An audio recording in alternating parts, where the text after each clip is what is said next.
Vamos a empezar hoy Perek Shira. Vamos a explicar primero qué es, de qué se trata y empezamos poco a poco. Ok, primero vamos a decir la información digamos, más seca, llamamos. Entonces, ese Perek Shira, lo que está escrito, ¿de qué se trata? Se trata, por eso se llama Perek Shira, capítulo de Shira. Shira quiere decir un cántico. Y aquí se trata en los cánticos o las alabanzas de todo el universo que alaba a Dios. Es decir, lo organizaron muy bonito porque lo organizaron según la creación, ¿no? Así como hay 6 días de creación, en cada día fue creado otra parte o por revelado, no importa. Y entonces en cada día lo que nosotros hacemos capítulo, Perek es capítulo, Shira es cántico, canto. ¿Ok? Entonces aquí es que reunieron muchos versículos que están hablando sobre cada, yo no diría criatura, cualquier parte del mundo que vamos a ver, cielos, tierra, pasto, tipos de animales, tipos de cualquier cosa que nosotros conocemos en la vida, cuál es la alabanza de él hacia Dios. Que vamos a explicar qué significa esto.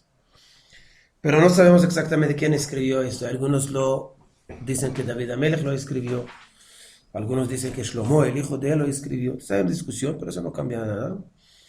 ¿Y cuál es la idea? Vamos a entender la idea y eso así tenemos que estudiar el texto.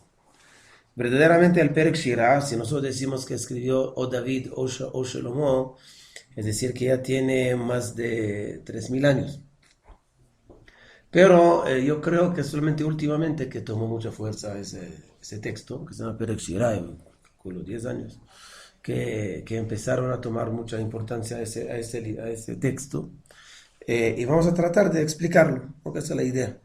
¿Por qué? Porque yo voy a utilizar la palabra criatura, ¿no? Pero criatura no es solamente un ser vivo, sino cualquier creación de Dios que hizo, tiene algo que decir y alabar.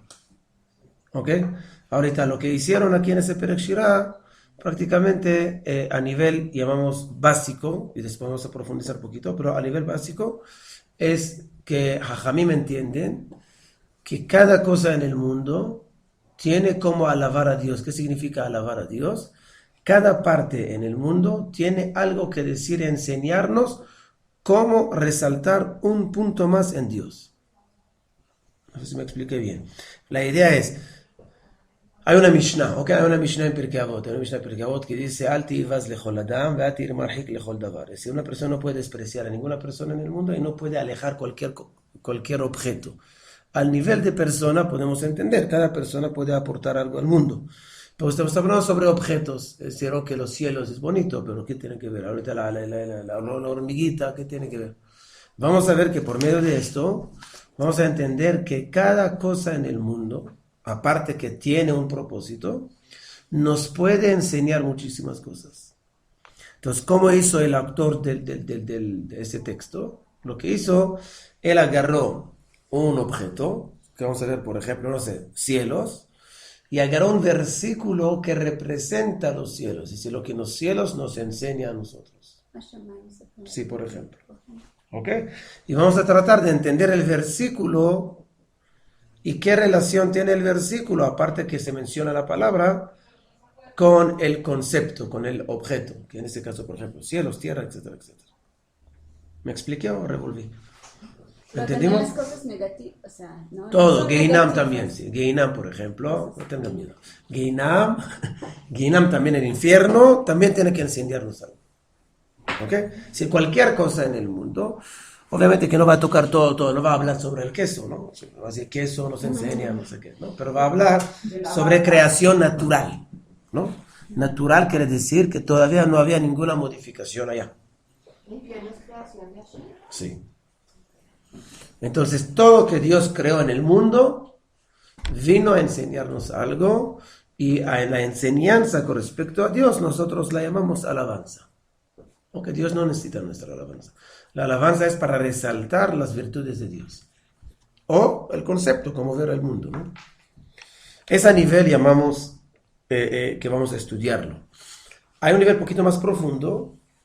Lo que dijo Rabbi Nachman Ibreslev, una canción muy famosa, es una canción que dice, "Da lecha shekol esev ha'esev yesh lo shira miyuchedet mishelo". Es decir, Rabbi Nachman está hablando sobre él dice que cada mata o cada grama o cada espiga en el mundo tiene una canción especial. Él lo hace de una forma metafórica porque nosotros vemos que cuando hay viento y se mueve la naturaleza, entonces hay como una canción, ¿no? Hay un ruido. Entonces, pero él no se refiere solamente a la canción física, sino al fondo, es decir, que cada criatura en el mundo tiene algo esencial que nos puede alabar, lo puede alabar a Dios, perdón, y nos puede enseñar. ¿Ok? Es la canción de él. Ahorita, ¿qué significa esto? Un poquito tenemos que entrar a la mística para entender esto. Hay un midrash que dice, En lecha esev milemata, she'en lo mazal makeh alav milemala veomer lo gdal. Es decir, no existe nada en el mundo que no tiene una fuerza espiritual en el mundo celestial que le ordena crecer. Otra vez. Si yo ahorita sembré un árbol, o mejor, sembré una semilla, esa semilla tiene que sacar raíces, después sacar un tronco y después empezar a crecer. Si el mundo celestial, ¿okay? Si la fuerza celestial no ordena, que vamos a explicar qué significa ordenar, pero no ordena a la mata y le dice, Gdal, crezca, no crece. ¿Ok? Es decir, que todo lo que pasa en ese mundo es porque hay un permiso divino que pase lo que pase. ¿Okay? A nivel natural estamos hablando a nivel espiritual.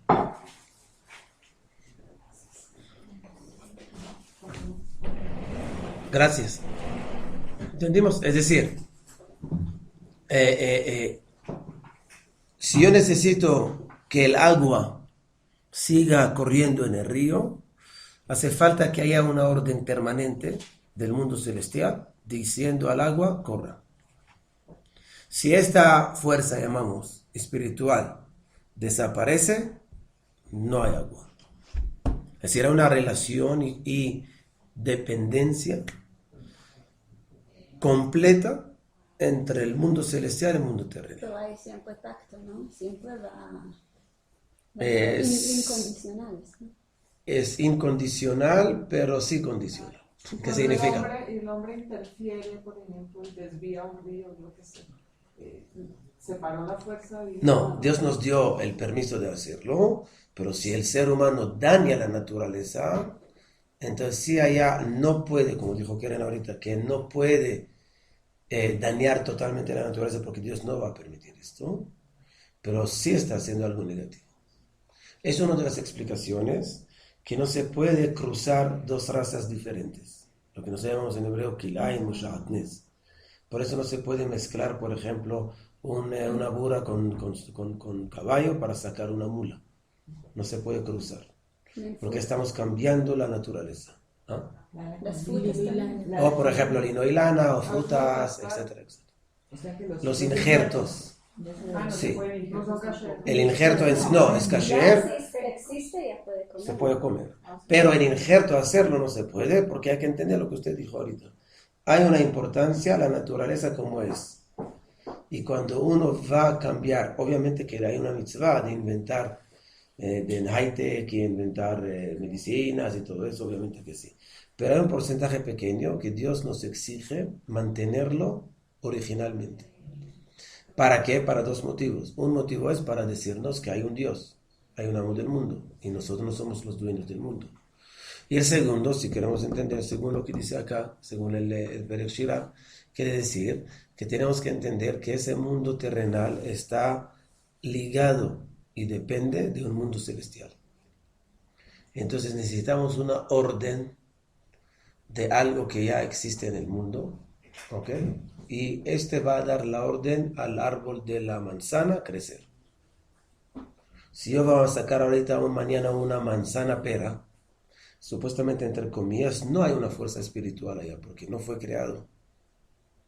Entonces cuando yo ahorita voy a injertar, supuestamente estoy como descuadrando el mundo celestial. O la persona que va a hacer el injerto, de pronto Dios le dio la capacidad de que lo pudiera No, hacer. pero la Torah misma lo prohíbe.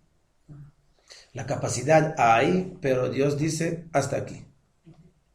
Hay cosas que obviamente es una mitzvah, como dije, ¿no? Si una mañana inventa una medicina importante, obviamente que es una mitzvah, es importante. Pero hay una parte muy pequeña que la Torah dice no hay que hacerlo.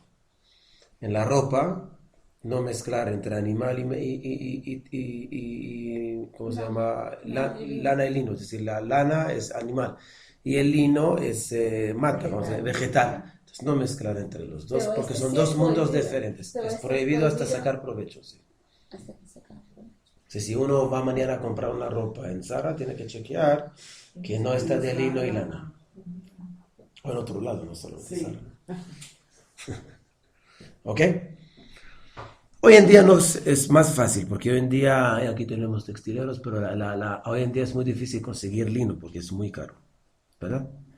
Antiguamente había hilo de lino, que con eso cosían los trajes finos, porque es un hilo bueno, pero hoy en día hay un hilo, llamamos artificial, no artificial es la palabra, pero sintético, que tiene las mismas cualidades de lino, ¿verdad? Entonces no, Pero casi ahora no. llamen al Mesías, ya chequeando. Sí que me tocó ir allá y se demora horas, ¿no? ¿Ok? Por empezar a mirar bien. Ahora, entonces esa ya es la parte más ahorita. ¿Qué tiene que ver esto con Perek-Shira? Cuando nosotros resaltamos, ¿ok?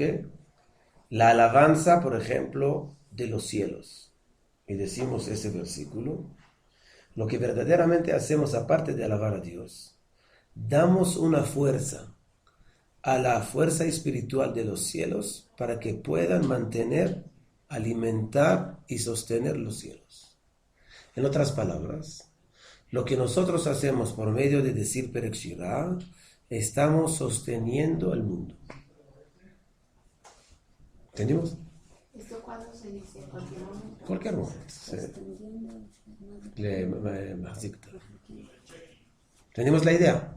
Sí, obviamente, por eso dije que lo que dijo Keren es correcto y no. Es decir, obviamente que Dios tiene una condición con el mundo que va a mantenerlo y no va a destruirlo hasta que Él decida.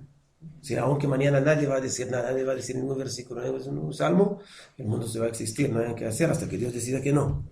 Pero si queremos alimentarlo, acelerarlo o darle la fuerza espiritual para poder alimentar correctamente el mundo, es por medio de la alabanza.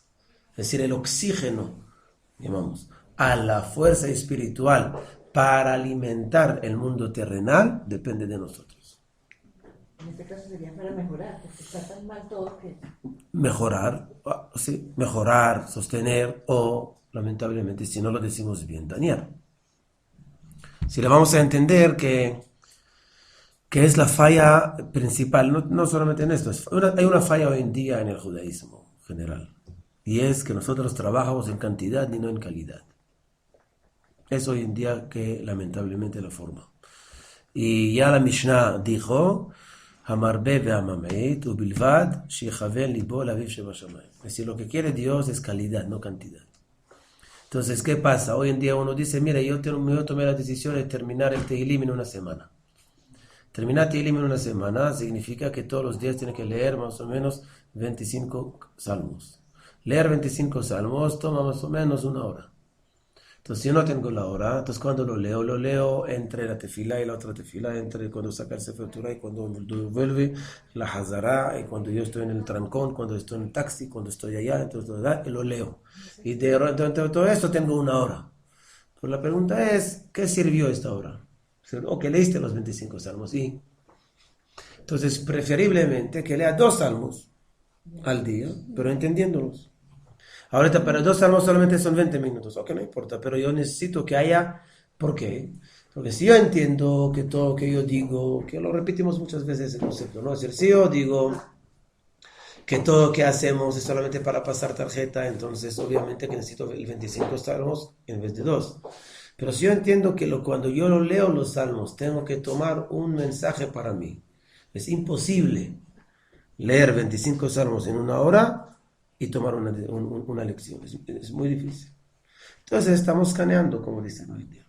Entonces, igualmente el Perek Shirah, ¿no? Por eso, uno puede decir el Perek Shirah, eso en media horita tú terminas todo eso, o menos. Sí.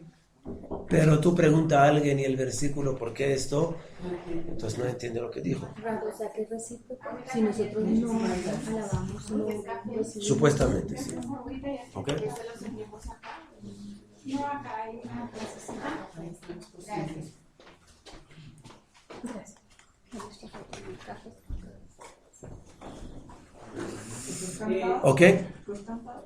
No. No, es cántico. Si quiere cantar, cántalo. Como los salmos que son Rabino, cánticos, pero los es que leemos. ahorita dijo que estuvo dormido mucho tiempo el Perek Shirah y como hace 10 años volvió. Más o menos. Porque No sé, la verdad que no sé. No sé por qué tomó fuerza ahorita. Pero yo creo que es un proceso profundo. Lo que estamos estudiando los jueves, yo creo que puede darnos poquito luz sobre esto. Hoy en día la gente está buscando unas conexiones espirituales celestiales. Y entonces uno va al centro de Cábala, el otro va a leer no sé qué. Hay algo que hoy en día en Israel, por ejemplo, que es algo que, y no vas a bajar el desprecio, pero yo digo que es algo que otra vez, yo creo que poquito salió de proporción. El concepto de algo que se llama Seudat Amenim. ¿No? Si escucharon esto, seguramente llegó a la diáspora. Es que todo el mundo va y come y todo el mundo dice verajá y todo el mundo contesta amén. Sí, es bonito, es la idea, porque también allá estamos hablando de alabanza a Dios, pero y la fuerza del amén. Pero yo no creo, o sea, perdón que lo digo, ¿no? Pero yo espero, mejor dicho, no creo, espero que la gente por lo menos le explique el concepto de la verajá, el concepto por qué hay que decir, por qué hay que agradecer, cuál es la fuerza de la palabra amén, etcétera, etcétera. Pero si uno lo hace como un amuleto, no sé, yo pienso que perdemos. La gente quiere iluminarse, pero lo que tiene que hacer para iluminarse es estudiar. Sí, pero es mucho más difícil. Es más fácil hoy en día venir ya, como ese Shabbat hablamos, si uno viene hoy en día y ya quiere, es más fácil, es mucho más fácil.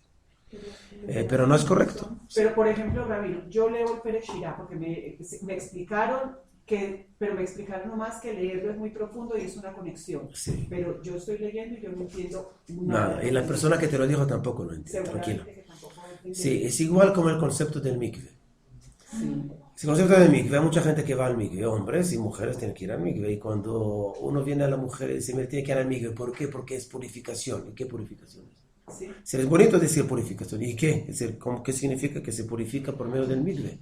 Entonces no entienden, puede ser que un tonto va a ir, va a seguir yendo, o no, entonces es la pregunta, y la mayoría no va, entonces uno tiene que entender por qué.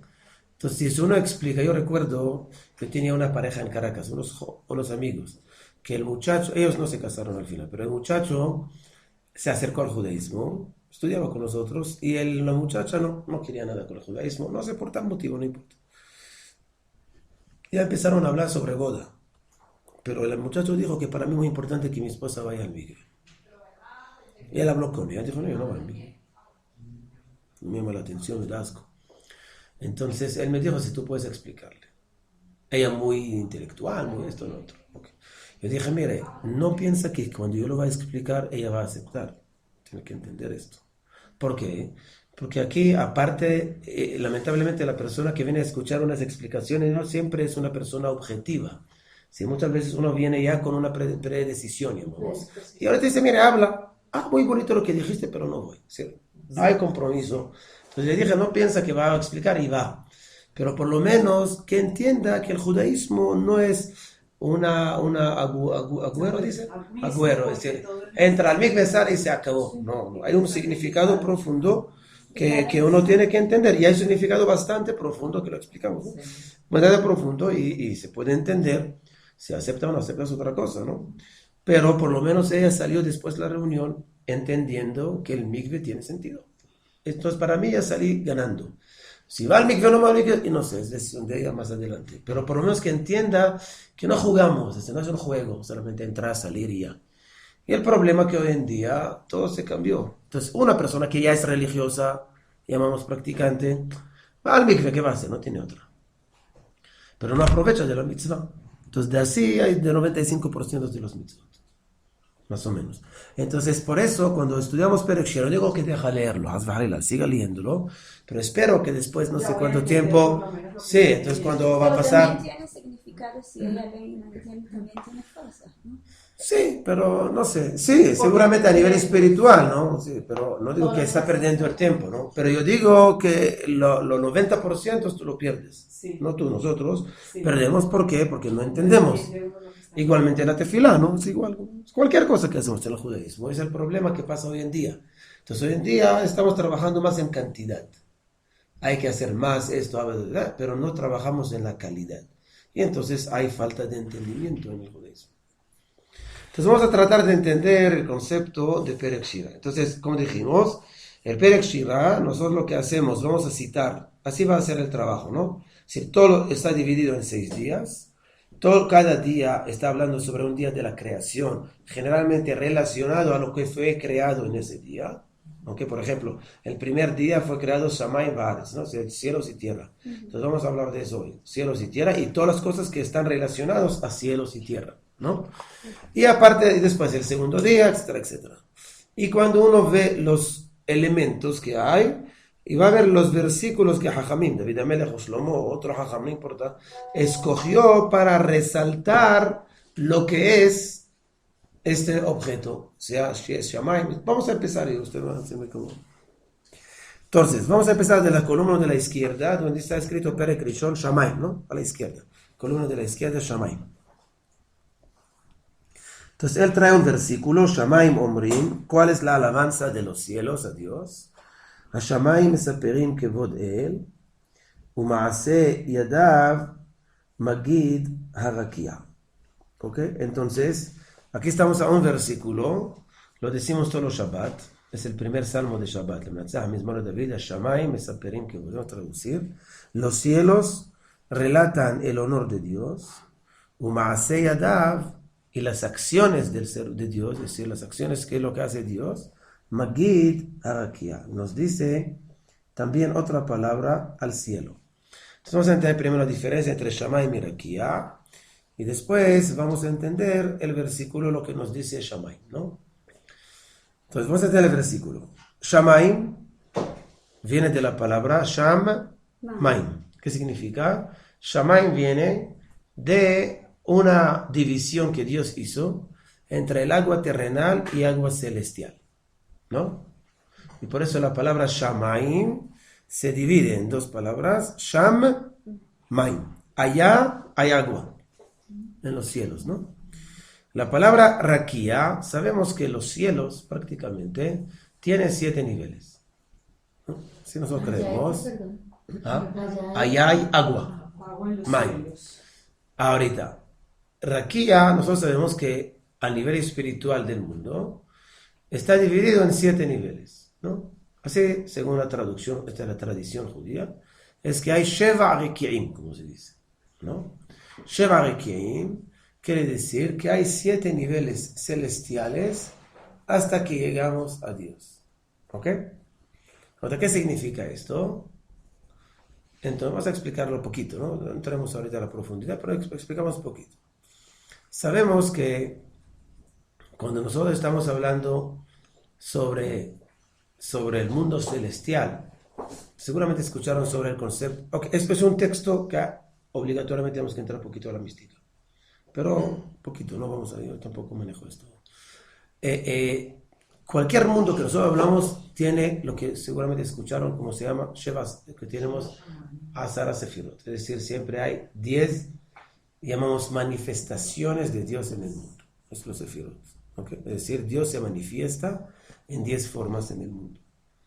Y prácticamente nosotros tenemos los cielos y tenemos la tierra, ¿no? La tierra recibe lo que los cielos nos dan, ¿no? Sí, los cielos bajan su lluvia, agua, la tierra recibe ese agua y saca flor, árbol, grama, cualquier cosa. Si hay una unión entre cielos y tierra que vamos a ver más adelante. Los cielos prácticamente es toda la preparación de lo que la tierra tiene que recibir, ¿ok? Entonces tenemos en los 10 sefirot tenemos la corona, llamamos, de Dios. tenemos el cuerpo y tenemos la tierra que recibe. ¿Ok? Entonces, cuando decimos 7 requirim, prácticamente estamos hablando que aquí en el mundo celestial hay una preparación de los 7 sefirot antes de la sefirot de la tierra, que allá están preparando, llamamos discerniendo, preparando todo el beneficio que el mundo tiene que recibir. ¿Ok? Entonces, cuando estamos hablando Shamaim, estamos hablando sobre la cosa natural. Por eso dice Shamaim Mesaperim, que es una creación que Dios creó. Y el hecho que los cielos existen, nosotros vemos los cielos y entendemos la grandeza de Dios, o por lo menos reconocemos la grandeza de Dios. Pero para entender las acciones de Él, que no es la naturaleza, sino cómo Dios actúa, ¿quién lo dice? Araquía, que es algo más profundo. Entonces vamos a entender ese concepto según Maimónides, volvemos a nuestra tierra. Lo Maimónides lo que dice algo muy sencillo. Maimónides en Jodes Sodea Torah dice, hay una mitzvah que se llama Ve'ahavta et Hashem Elohecha bechol levavecha, ¿no? O sea, tenemos que amar a Dios. Pregunta Maimónides, ¿cómo podemos amar a Dios? Contesta Maimónides, por medio de analizar y ver la creación. Es la idea. Cuando uno analiza la creación, puede ver la grandeza de Dios no solamente a nivel natural, sino también a nivel ético. ¿Qué significa? Cuando uno analiza la creación, ve la bondad y la forma tan perfecta como Dios creó el mundo. Entonces no solamente deduce que Dios es tan grande, sino Dios es tan, vamos a decirlo así, sensible, que pensaba sobre cualquier cosa y no despreciaba nada en ese mundo, y atendía y alimentando cualquier criatura en el mundo. Eso nos dice algo muy importante. ¿Ok? Es decir, eso nos muestra que Dios es perfecto, pero es perfecto, es igual cuando usted va y alguien te invita a la casa y tú ves que él piensa sobre los niños, sobre la empleada y sobre la persona y sobre la bebé y sobre el vegetariano y sobre el no vegetariano y sobre lo que le gusta la carne, le gusta esto. Entonces uno dice, mire, la verdad, no olvidó ni un detalle, porque este tenía que comer, este le gusta el otro, este le gusta el otro, el niño comió este. Es una forma que uno ve una sensibilidad completa a los invitados, ¿ok? Y siempre va a haber una fallita pequeña. Dios, imagínate, no es recibir una familia de 2 o 4, es recibir una humanidad, un universo, y atender a cada detalle hace falta mucha sensibilidad. Entonces, así dice Maimónides. Por eso Maimónides dice, Hashamayim mesaperim kevod el u'maaseh yadav magid harakia. ¿Ok? Entonces aquí allá viene y nos enseña la acción que es maaseh yadav. ¿Ok? Entonces es la primera creación, o ¿cómo es correcto decir? ¿Creación o criatura? ¿Creación? Creación. Primera creación que agradece a Dios. Solamente ser vivo, ¿no? Por eso.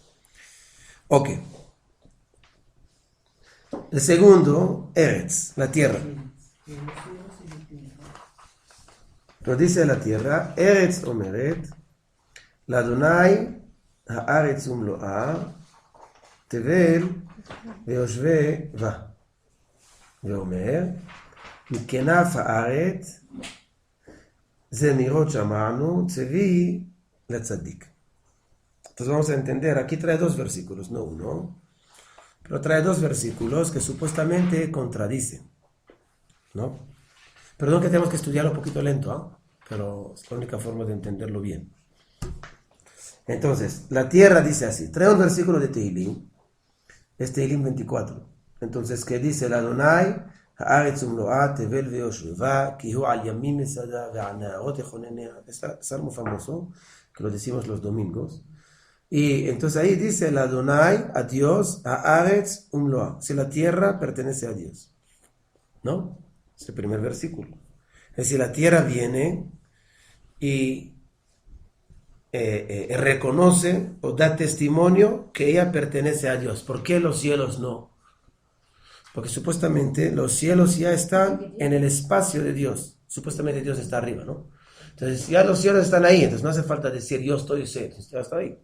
Pero la tierra, que supuestamente está muy lejana o en una distancia física, llamamos, aunque no es correcto, pero de la presencia de Dios. Entonces podemos decir que la tierra es independiente de Dios, como dicen los filósofos, ¿no? Los filósofos dicen que la tierra no tiene que ver con Dios.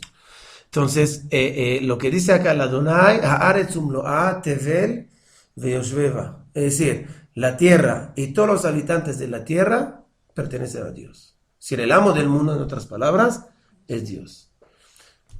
Hay un rabino que hizo una pregunta muy interesante. Me dio una clase y dice, ¿quién es Dios? Pregunta bonita, ¿no? Entonces todo el mundo empezó a contestar. Uno dijo, no, Dios es esto, no, grande, es un ser superior, hay muchos. Y él dijo algo en nombre de un rabino, se llama Rabbi Yehuda Ashkenazi. El rabino Yehuda Ashkenazi dijo así, y dijo, ¿por qué nosotros buscamos cosas alrededor y no buscamos el texto de la Torah? ¿Dónde está la primera definición de Dios en la Torah? Primer versículo, que está escrito en la Torah, Bereshit bara Elohim et hashamayim ve'et haaretz. ¿Sí? ¿Quién es Dios? El creador. Lo que nosotros decimos hoy en día, Kadosh Baruj Hu, Todopoderoso, etcétera, etcétera, son cosas más adelante. Pero cuando estamos hablando sobre la definición esencial de Dios, es creador del mundo. Entonces, cuando decimos acá, Haaretz, la tierra, dice, para que no nos equivoquemos, la Adonai Haaretz umloa tevel veyoshveva. Entonces, si la tierra es de Dios, si todo es de Dios, nosotros, ¿para qué estamos acá? Por eso viene el otro versículo.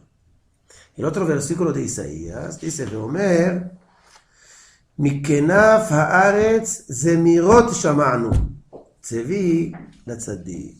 ¿Qué significa? El tzadik tiene la fuerza de qué hacer. Mikenaf haaretz, de la esquina de la tierra, zemirot shamanu. Escuchamos como unos cánticos. ¿Quién es? ¿Quién lo hace? El tzadik. ¿Qué significa? Nosotros como seres humanos tenemos la fuerza, no solamente después que ya reconocemos que la tierra es de Dios, ahora vamos a aprovecharla como Dios quiere. Y entonces nosotros producimos de la tierra. Pero la primera condición es reconocer que Dios es el amo del mundo. Está relacionado a lo que dijimos anteriormente. Eso está relacionado también a otro texto de la Torah, de la Tefila, perdón, que dijimos. ¿Se recuerdan lo que dice al principio? Modé ani lefaneja, ¿no? Entonces explicamos. Primero es modé. ¿Por qué no dice ani modé lefaneja o ani modá lefaneja? ¿Por qué dice modé ani lefaneja? Sí, el orden es agradezco yo a ti, Dios. Y tenía que decir yo te agradezco, Dios. Y no decimos así. Sino agradezco yo a ti, Dios. ¿Por qué? Entonces explica Rav Kook y dice, lo primero es modé. Lo primero tenemos que reconocer y agradecer a Dios porque reconocemos que Dios es el amo del mundo. Y gracias a esto que yo reconozco que Dios es el amo del mundo y me creó, ahora a mí, ahorita yo tengo valor y tengo derecho de existir. Pero si yo no reconozco la grandeza de Dios antes, no tengo derecho de existir. Es decir, todo el derecho de mi existencia es el reconocimiento en lo que es Dios. Muy importante, porque si no, entonces empezamos con el orgullo. Entonces aquí viene, primero tenemos que reconocer que Dios es el amo del mundo y Dios es el dueño de los cielos y de la tierra. Ah, es el dueño de los cielos y la tierra. Entonces yo fuera del juego. No, ahora que tú reconoces que eso es mi patio, ahorita empieza a trabajar. Es igual cuando usted contrata a un gerente. La primera cosa que tiene que enseñarle, que el dueño de la fábrica soy yo, con todo respeto. Ahora que tú entiendes que yo soy el jefe, yo te doy la libertad de empezar a trabajar y hacer, no sé qué, hasta tomar decisiones. Pero tienes que entender que hay un dueño aquí, tú no eres el jefe. Ese es el problema que pasa muchas veces con los empleados o con una persona que se convierte muy rápido en jefe y quiere mandar y quiere manejar todo, ¿no? Tú eres empleado al final. Y todos nosotros somos empleados porque siempre hay un jefe. Y también el más jefe que de todo el mundo tiene un jefe, es Dios. Entonces, por eso dice acá, okay, hasta aquí vimos otra vez la pertenencia del mundo a Dios. El dueño de Dios es el dueño del mundo y nosotros somos empleados o somos socios de Dios en ese mundo. ¿Ok? Ahora, ¿Cómo se hace esto? Vamos a ver Gan Eden, el tercero. Gan Eden אומר,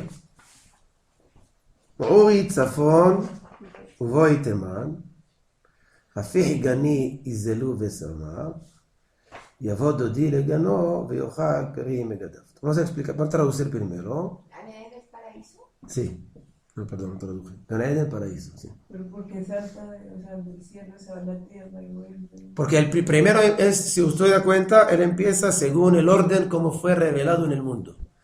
Primero Dios habló sobre cielos, después habló sobre tierra, después, cuando terminó la creación, si estamos hablando llamamos de esa sección, entonces después ya Dios está hablando sobre Gan Eden, que Dios puso ahí a Adán y Java, ¿no? Entonces después Gan Eden. El primer día va a tocar solamente cosas relacionadas a los cielos y a la tierra, nada más. O sea, cielos y tierra, ¿qué significa? Es cielo, es tierra, es paraíso, es infierno, ¿no? Porque los dos son los cielos. Después va a hablar sobre los campos, y va a hablar sobre los ríos, y va a hablar sobre los mares. Sol, No, solo ya el cuarto día. el cuarto. Sí. No, pero el primer día, Gan Eden fue creado. En el mismo. Gan Eden fue creado supuestamente el primer día. Hay un Midrash que dice que todo fue creado el primer día, y solamente Dios lo reveló día a día. ¿Ok? Pero otra vez, así hizo el orden, llamamos, para organizarnos un poquito, por eso hizo así, ¿no? Ahora Gan Eden dice, porque Gehinam no está escrito en la Torah. No, la palabra Gehinam no está escrito en la Torah, pero Jajamim toman el opuesto de Gan Eden supuestamente. Pero vamos a ver que también del mal vamos a tener una alabanza a Dios. Okay, vamos a ver. Entonces Gan Eden es un versículo de donde de Shir HaShirim. Ahí está escrito, cada uno está escrito la fuente, ¿no? Para no que yo sé todo de memoria. Entonces Shir HaShirim dice allá, sí, entonces dice Ori Tzafon Uvoy Teman. Ahorita basándonos en ese versículo hay un texto también en el Lejadodí, ¿no? It'oreri, Kumi Ori, Kiva Orej, etcétera, etcétera. Es decir, no recuerdo las palabras, pero la idea es que el Lejadodí también hay un texto que está hablando sobre el despertar del pueblo judío. Aquí dice, Ori Tzafon Uvoy Teman, se despierta del norte y vaya a sur.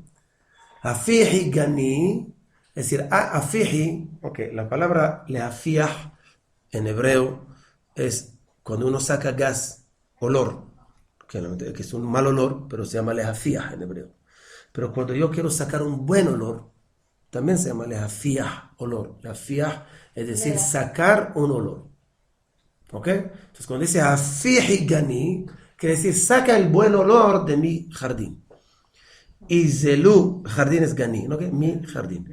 Izelu besamav, entonces se va a derretir o va a caer, dice. Lizol es como gotear. Va a gotear sus olores, sus perfumes. Y avod, sí, esto. Y avod dodi le ganó. Entonces vendrá mi tío, que es Dios, a su jardín. ¿Y qué va a hacer? Y va a comer las frutas tan deliciosas de su campo. ¿Entonces qué significa esto? Vamos a entenderlo. ¿Qué es Gan Eden? Gan Eden, ¿qué es? Si vamos ahorita a ir a la Biblia. En la Biblia Dios puso a Adán y Java en Gan Eden, ¿no? Está escrito en la Torah. Entonces antes del pecado, el ser humano vivía en Gan Eden.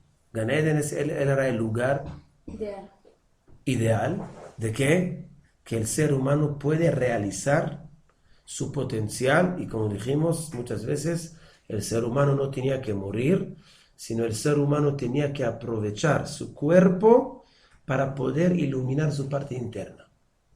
Yo siempre digo, esto es un ejemplo de una lámpara, ¿ok? Si nosotros agarramos una lámpara, un bombillo, ¿ok? El bombillo, no sé si esto, cualquier bombillo. El bombillo, ¿qué tiene? Tiene una forma ovalada, ¿no? Y tiene un hilo dentro de fuego. Ahora, si yo agarro el bombillo y le rompo el vidrio externo, que es la parte ovalada, y prendo la luz, no ilumina. Prende, pero no ilumina. ¿Qué significa? Entonces, por eso cuando hacemos el bombillo lo hacemos de una forma ovalada, para que a nivel físico la luz se expande, ¿no? Ahorita vamos a tomar ese bombillo, es el ser humano. El ser humano tiene un alma dentro de él, que es ese hilito que se prende. Y tiene el cuerpo, que es el vidrio ovalado. Al principio, antes del pecado, el cuerpo ayudó a iluminar esta resistencia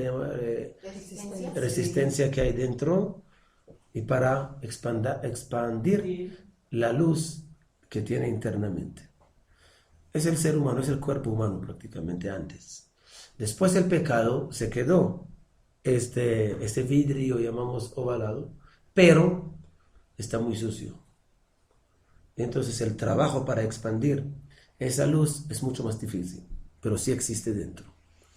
¿Qué está sucio? El vidrio afuera. Es que antes éramos transparentes. Hay un midrash que dice que el ser humano tenía como...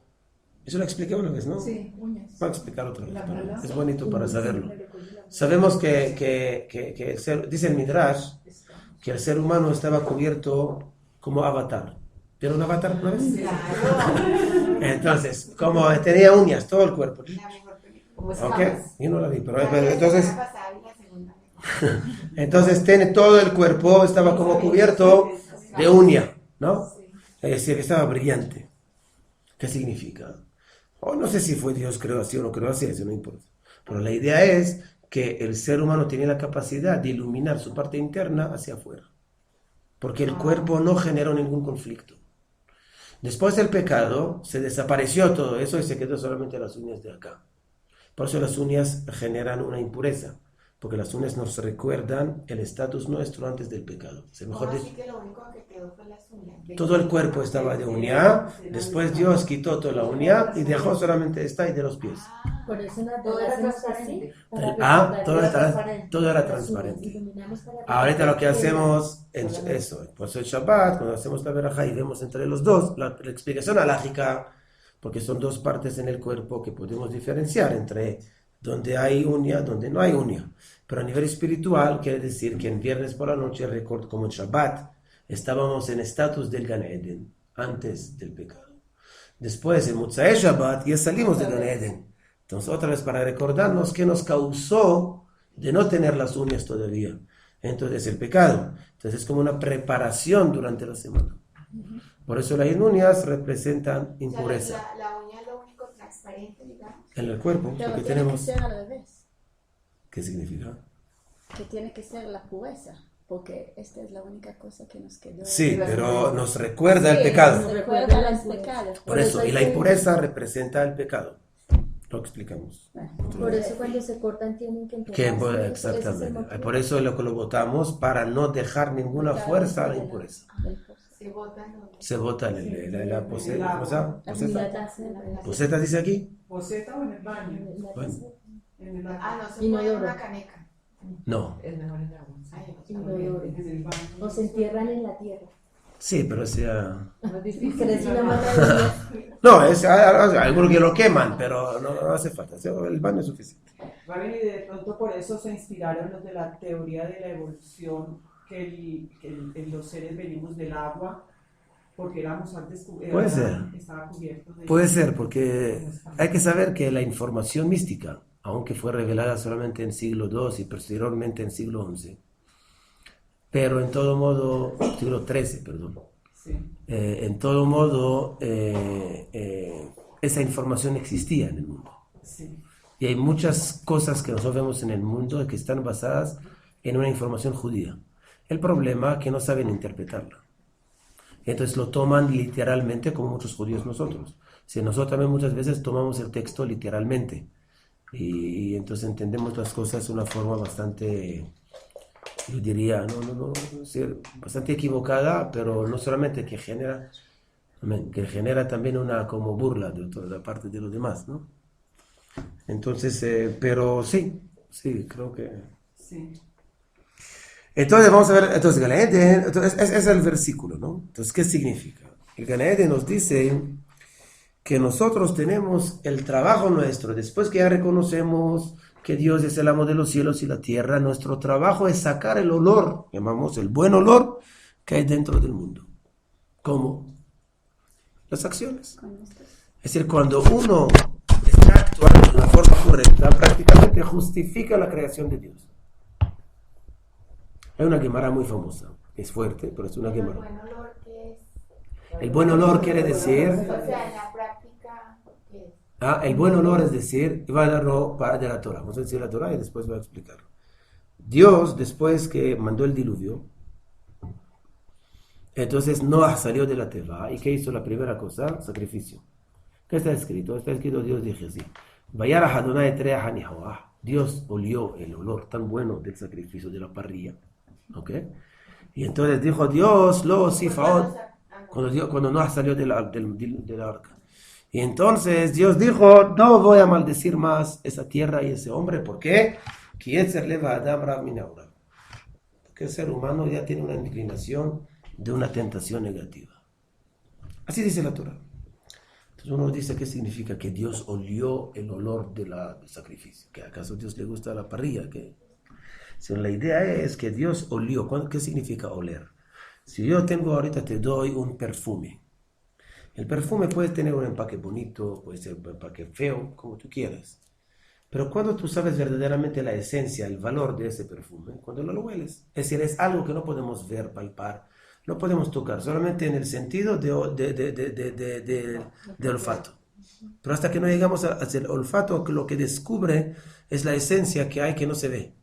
La carne puede ver muy bonita, pero cuando tú te acercas y tiene el olor, y el olor es de podrido, entonces no va a comer esa carne. ¿Sí? El olor representa la esencia de las cosas. En el ser humano existe igual. Yo puedo ver a una persona que se ve muy bonita persona, muy buena, etcétera, etcétera. Pero la parte esencial no puedo verlo. ¿Cuándo lo puedo ver? Cuando actúa. La acción de la persona, lo que refleja a la persona es el olor. El olor, otra vez, es la esencia invisible en el ser humano.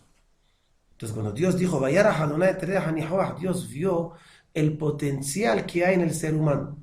Porque según lo que Dios ve, solamente cosas malas. Entonces, mandar diluvio. Pero dice Dios, no, hay algo oculto que no lo vemos. Hay que trabajarlo para sacar ese olor. ¿Ok? Entonces, esto aplica en muchas cosas, en la educación de los niños. Si nosotros vamos a manejar a nuestros hijos o a nosotros solamente según resultados, estamos muy equivocados. Porque nadie va a pasar, todo va a raspar. Pero si uno ve también la esencia que hay detrás o dentro, el olor que hay dentro, el potencial que hay dentro, entonces hay que trabajar de resaltar ese olor. ¿Ok? Lo que dice acá, que Dios nos dio un paraíso, llamamos. Es decir, Dios nos dio un jardín. ¿Ok? Entonces Dios nos dio un jardín, pero hay que trabajarlo. Hay que tratarlo y hay que hacer que saque un buen olor para que cuando venga Dios le dé gusto entrar al campo o al jardín que yo lo preparé para comer de sus frutos. Es algo metafórico, ¿no? Pero la idea es que nosotros tenemos que entender, nuestro trabajo es cada vez sacar el olor bueno que hay en el mundo. Hay una Gemara muy fuerte. La Gemara dice que cuando uno profana el nombre de Dios, entonces sale una voz del cielo. Imagínense lo que dice la Gemara. Muy fuerte, ¿ok? Pero la idea, ¿no? Y Dios, como Dios creó una creación, también hombre y mujer crean también otra creación, otra criatura, que es un niño o niña, ¿no? Cuando ese niño o niña actúa bien y santifica el nombre de Dios, y santifica a sus padres, ¿no? Entonces sale una voz del cielo y dice, bienaventurados los padres de ese hijo, y ojalá que hayan muchos hijos así en ese mundo. Pero fuera de nosotros, cuando uno actúa mal y profana el nombre de Dios, sale una voz del cielo diciendo,